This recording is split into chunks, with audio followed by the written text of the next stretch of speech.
What is going on, everybody? ZyoniK here, and in today's video, the new season has started. I hope you guys have been having fun. There are so many amazing Pokemon to try.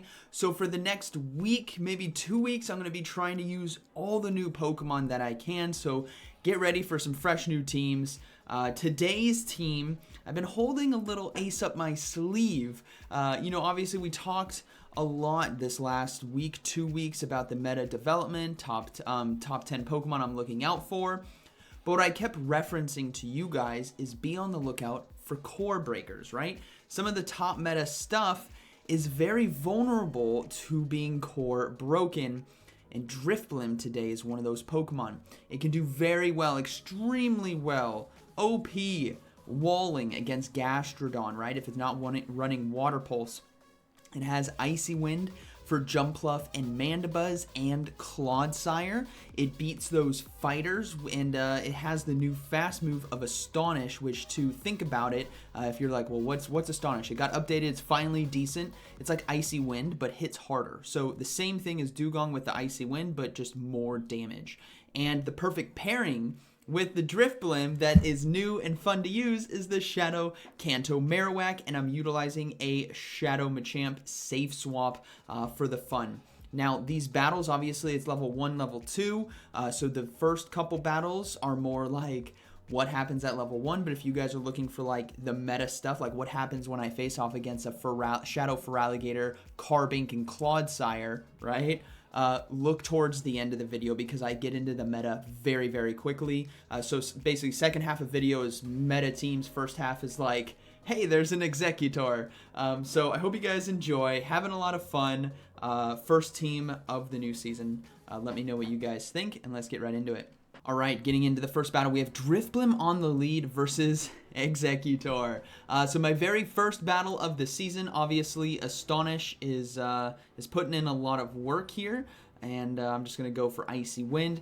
Honestly, glad this trainer is trying out Go Battle League. There's a lot of cool stuff to try out this season, as we're gonna see a Flareon now come in, so this is gonna be fine, right? We're just gonna go for Icy Wind again. Odds are they're gonna shield, and I would like to apply that debuff, and I'm just gonna come in with the Kanto Marowak and farm down with Mudslap, because Mudslap got an update as well, better energy and everything. It's really, really nice. You guys, if you guys haven't used a Mudslap user yet, whether it's Gastrodon, maybe Golurk or Marowak, it's actually pretty good, and especially with the Bone Club update, you get to it very quickly, and this is really nice. Now the Mudslaps are like flying into the air. Sometimes the animation it goes up and it doesn't land down, which is fine. We're just gonna shield the Ancient Power, and then we're gonna go for back-to-back Bone Clubs.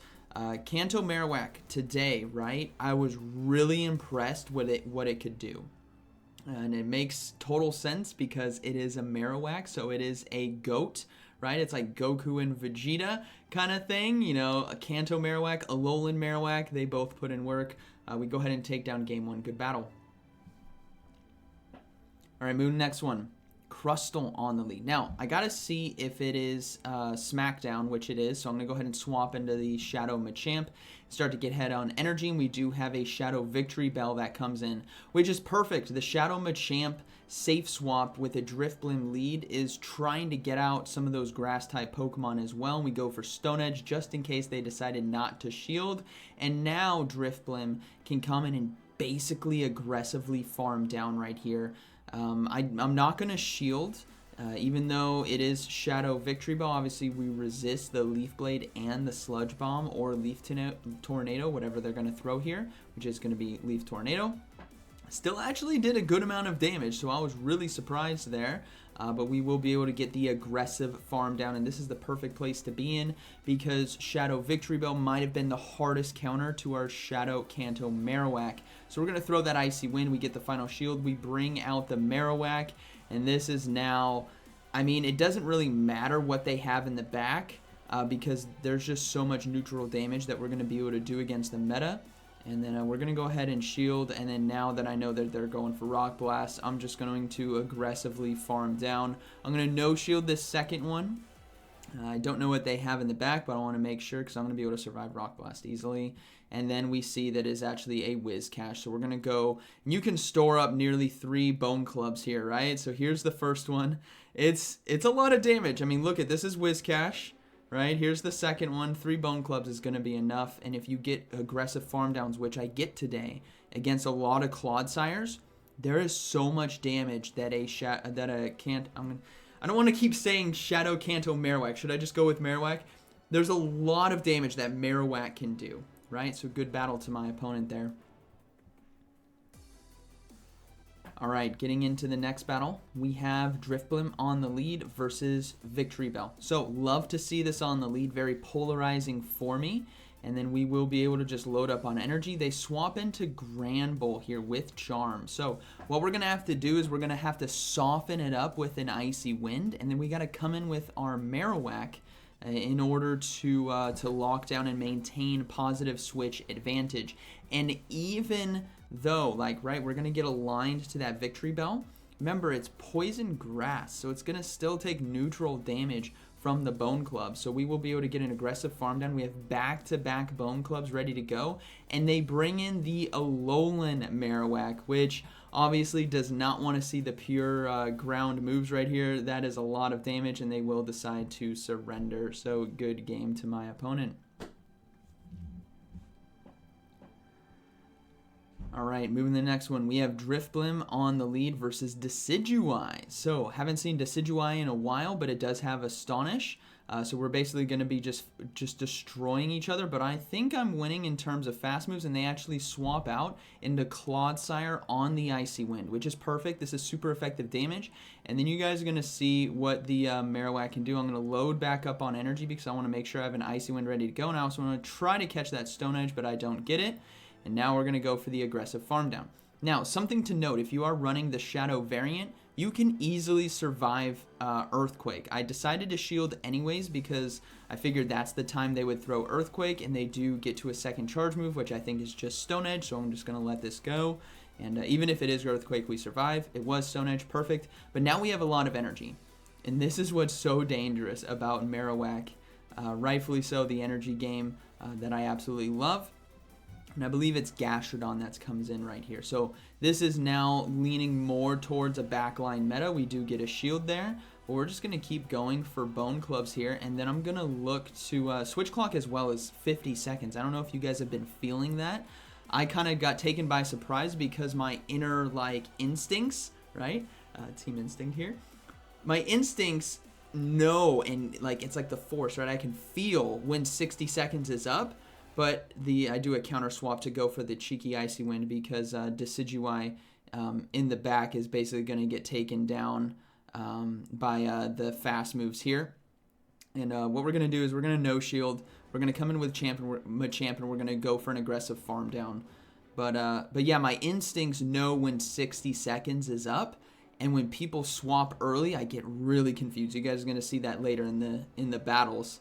And it's a new adjustment we have to make. I'm sure you guys have felt that as well, where you're like, ooh, that was a bit early. Like, maybe you went to go to throw the charge move knowing that you have 10 more seconds, and that's not there. So, yeah, whole new meta. But we do get the aggressive farm down, and then we do have the cross chop on charge attack priority. So that is going to be a good game, very well played. Shadow Machamp coming in clutch right here. Boom, down it goes. First boom of the season, a little one. Good game. All right, Drifblim, Clodsire. Here we go. So, this matchup, Icy Wind's going to do a lot of damage, and they actually decide to swap out into Malamar, but I instantly kind of regret coming in because of the Psychic fast move damage, right? I was like, that was a bad choice. But thankfully, it is going to be Superpower here, which is going to lower their attack and defenses. So this makes me more bulky, right? And it makes Cross Chop basically one shot here. So we're going to go for the Cross Chop. They decide to let it go, so we will be able to maintain switch advantage, which is perfect because our Marowak wants to align against Clodsire. And even in this situation right here, I was really impressed with Shadow Machamp's damage because Clodsire is the top tank of this season. It's part poison typing. But Cross Chops really start to add up. Especially, and mind you, we're running Karate Chop. I do have the legacies up there correctly, so it's Karate Chop and Stone Edge, our legacy. But 50% HP on a negative matchup, typing matchup, is actually really nice. Now we bring in the Marowak here, and they swap in a Whimsicott. So this is actually really going to be an interesting endgame. I'm going to go for the Rock Slide just to guarantee force a shield. And then I'm going to swap into Drifblim here because I'm going to risk it. Obviously, a Moonblast is going to hurt, but Seed Bomb is not. So I'm going to risk it. I'm going to no shield. And it was Seed Bomb. That was a really good call. And now I can go for free Icy Winds. And this is basically a good game. The fact that I called the bait was the make or break right here for me. We do get a shield with Icy Wind. And then I can safely shield the Moonblast right here to ensure that I survive, which is perfect. Switch Clock coming back up. And that was it. They swapped in right there. I'm like, whoa, that was... No! I got 10 more seconds. What are you doing? So they caught me off guard. Boom! I go down, but I bring in the Kanto Marowak, and this is why. This is a free Earthquake that they get to land, and as you guys will see, you survive. It's not as much as you might think it might be. We have enough energy because Mud Slap now is great energy gain, and we have a Rock Slide ready to go for the Whimsicott. That is going to be almost knocking it out. One more Mud Slap will take it, and that is going to be a good game. Very well played. All right, Drifblim, Gastrodon. This matchup is so good. It is unbelievably good. The opponent just doesn't know it yet. They do swap out, and this is perfect. They swap out into Clodsire. I bring in the Marowak. Now, I could have gone for Icy Wind there to apply the debuff, but I don't necessarily need it. I'm going to go ahead and let this Earthquake go through. As you guys can see, we can easily survive. I'm going to overload on energy, and I'm going to look to go for Bone Club here, hoping that this is enough to knock out, and then I have a Bone Club ready to go for Gastrodon, which I do. Perfect. We're going to go ahead and go for that one. And remember, Gastrodon on meta has Earth Power and Body Slam, which is heavily resisted, and we're doing a lot of damage here with Mud Slap, so we get them into the red. And then now we're going to come in with Drifblim. We're going to go for the Icy Wind right away, as Switch Clock wasn't just up yet. And this Icy Wind is going to be forcing that shield, the first shield of this game. And now it's like, watch, Body Slam does nothing. The only thing that can come at a surprise here is Water Pulse, but even then, the Icy Wind debuffs really help you become much more tanky as a flying type Pokemon here. As we're going to let the next one go through. It is going to be Earth Power, doesn't do anything. Final Pokemon is going to be Mandibuzz. Now, the decisions I'm going to make here at the end game are determined on me thinking that they just swapped out into Mandibuzz. I wasn't paying attention in the top right, which if you guys didn't know, you can see the Pokeballs in the top right. I thought Gastrodon was still alive. So my decisions on this 2-to-1 shield scenario with Mandibuzz is solely based on that. I will be anticipating... I'm going to go ahead and no-shield this. It is going to be Aerial Ice. It doesn't one-shot, so it's fine. I'm anticipating them with a 50-second timer swapping out to catch a charge move. So you're going to see me massively overload on energy when right here I could just go for Stone Edge and end the game. I'm building up to double Cross Chop because I'm waiting for them to swap, right? And I need 2 Cross Chops to win this game. So I have it. 1 Cross Chop takes out Mandibuzz, 1 Cross Chop takes out the Gastrodon. That's why I made that play, and then I realized right here, oh no, the Gastrodon went down to Astonish. So, good game. Alright, here we go. Shadow Feraligatr, one of the menaces this season. I'm going to swap into Machamp right away, and look to go for Cross Chop here. This is going to be quite a bit of damage against them, and it kind of forces them to stay in, depending. I also get a read on their backline. Maybe they don't have a hard answer for Machamp, so I'm going to go ahead and shield. It is going to be the Hydro Cannon, and then we're going to look to go for another Cross Chop, but they swap out right away into Clodsire. So they want to keep Feraligatr alive. Clodsire does come in, and this is fine by me because look at Switch Clock. This is why the game is going to be much more fluid than what you're used to. My Switch Clock is coming back up, so I'm going to go for another Cross Chop here, and I'm going to bail out. I'm going to bail out into my Kanto Marowak, and now go for an aggressive farm down. I know I can survive Earthquake right here, so we're going to look to no shield because obviously I got to watch out for the Hydro Cannon from the Feraligatr, but unfortunately for me, they got to double charge moves, so I'm going to risk it, and it was Stone Edge. What a read! I get a farm down. Marowak is primed. They have Carbink. So this is that Feraligatr, Carbink, Clodsire team I was talking about. We're going to go for the Bone Clubs now. They decided not to come in with Feraligatr, and rightfully so. I guess I would have double hit Bone Clubs and they would have been knocked out. So we will take it out. I'm now going to counter swap, predicting it's going to be a very fun season. Counter swap, predicting their counter swap. That way I can get to the cross chop in time to force the final shield of this game. And now Drifblim has an opportunity with Astonish to go for the aggressive farm down. The Feraligatr does not have enough energy to go for 2 Hydro Cannons or 2, like a Crunch. It can't do 2 charge moves. There's just not enough energy here. So I'm going to be able to safely shield the Crunch. I will be able to farm down. And now because of the double Bone Clubs there and the Mud Slap damage, I'm going to be able to get to this Shadow Ball in time against the Carbink. And that is going to be a good game. Very well played. Boom! Down it goes. Switch Clocks came in clutch that game. Alright, moving to the next one. We have Golurk on the lead. This Pokemon obviously rose up, and I made a mistake here. I swapped in right away. This is not the mistake. The mistake was swapping in right away.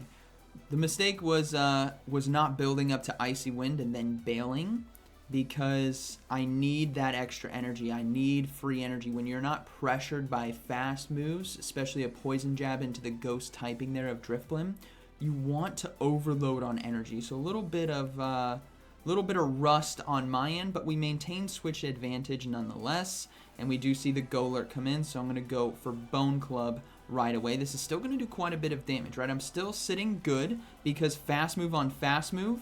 Drifblim is beating Golurk, right? But then they swap and I counter swap right away and it's a Wigglytuff in the back. So Machamp is actually not in a good place. What I could have done is gone for an Icy Wind to apply that debuff and then come in with Machamp to go for the cross chops. But now, even in a 2-0 shielding scenario, the Wigglytuff is just going to be too much to overcome because of the charm damage and the Icy Wind debuff that they can apply themselves. So unfortunately, my Machamp really had no play in this game, right? There was a Golurk lead, there was a Wigglytuff, and there was a Toxapex. They were ready for any kind of fighter team. Pangoro would have been deleted as well by the Wigglytuff. But yeah, Machamp had no play for me, but I also made an error by not overloading on energy against the Toxapex before swapping out. Not going for the Icy Wind against Wigglytuff before swapping out, because Wigglytuff is part normal, so those cross chops really start to add up if I could have survived long enough. I don't get the farm down, and that is going to be a good game. Very well played. Alright, next one. We have Clodsire here on the lead. They swap out right away into Shadow Feraligatr, which is fine by me. If you guys are looking at fast move damage, Astonish versus Shadow Claw, we are outpacing. Look at the health. We're taking super effective damage from Shadow Claw, but Astonish is hitting so hard that we are able, and especially with Icy Wind debuffs, just look at this. We're just going to rip through this Feraligatr. I'm going to give up 2 shields. I'm going to get hard switch advantage. I'm going to be having the Marowak aligned to the Clodsire and a loaded Drifblim on the back end. This is huge. Only 1 shield remaining for my opponent, so we're going to see what they decide to bring in and choose our charge move accordingly. Hopefully it's no Smackdown user. And it's going to be Mandibuzz. So what we're going to do is swap out into Machamp and look to try to do as much damage, try to get that final shield from my opponent. Because what I'm hoping that they do is they swap into Clodsire here soon. I'm going to go for Stone Edge now. I'm trying to force that final shield of this game. I know Marowak can win if I get the final shield, so I do. And they're going to be able to overload. I could have gone for, I do get to another cross chop anyways. So this is still good. A lot of chip damage that's going to be applied. And now my opponent's in a very tough position, because obviously they take out my Machamp, which did well against the Mandibuzz here, getting a shield and chunking that health. But my Drifblim has energy locked and loaded. So I'm going to wait because my switch clock is coming back up. Again, that 50 seconds. I go for Icy Wind right away. And because I'm able to survive, I'm going to swap out right away into my Marowak to get ahead on energy, and they counter swap at the same time. Remember, my Drifblim still has energy. I think it needs one more Astonish before an Icy Wind. But now Kanto Marowak is going to be able to delete Clodsire. We can survive an Earthquake, and this is why the Marowak is just so strong. It's that Mud Slap update, the Bone Club update, and the Rock Slide coverage is way too good. We're going to be able to farm down. We have a Rock Slide ready to go. Mandibuzz is not going to be able to do anything, and that is going to be a good game. Very well played. Wait for it. Boom. Down it goes. Good battle. This is what I was talking about. That was the full video. This is what I was talking about Marowak. When we heard about the update, I'm just like, that coverage. I know Gastrodon is good, right? It sims well. But the coverage of Rock Slide on Marowak is just way too good. Paired it with a core of Drifblim, bringing in the Shadow Machamp safe swap for the fun. We obviously ran into some trouble. I could have potentially won that game if I played differently, but we ran into trouble against a triple anti-fighter team. Right, the Golurk, the Wigglytuff, and the Toxapex, but I had an opportunity to still win that game if I played it a bit better. So the core of Drifblim and Marowak I think was fantastic. I really enjoyed those battles. Didn't see any Jumpluff in these battles, but I saw plenty of Clodsire like you guys saw today, a few Feraligators, and overall I think a really good first couple sets of battles. So I hope you guys enjoyed today's video. Let me know what you thought about this team. What teams are you guys running? There's a lot to do. I'm going to be trying all new stuff this week. So like always, thank you for watching, and I'll see you in the next one.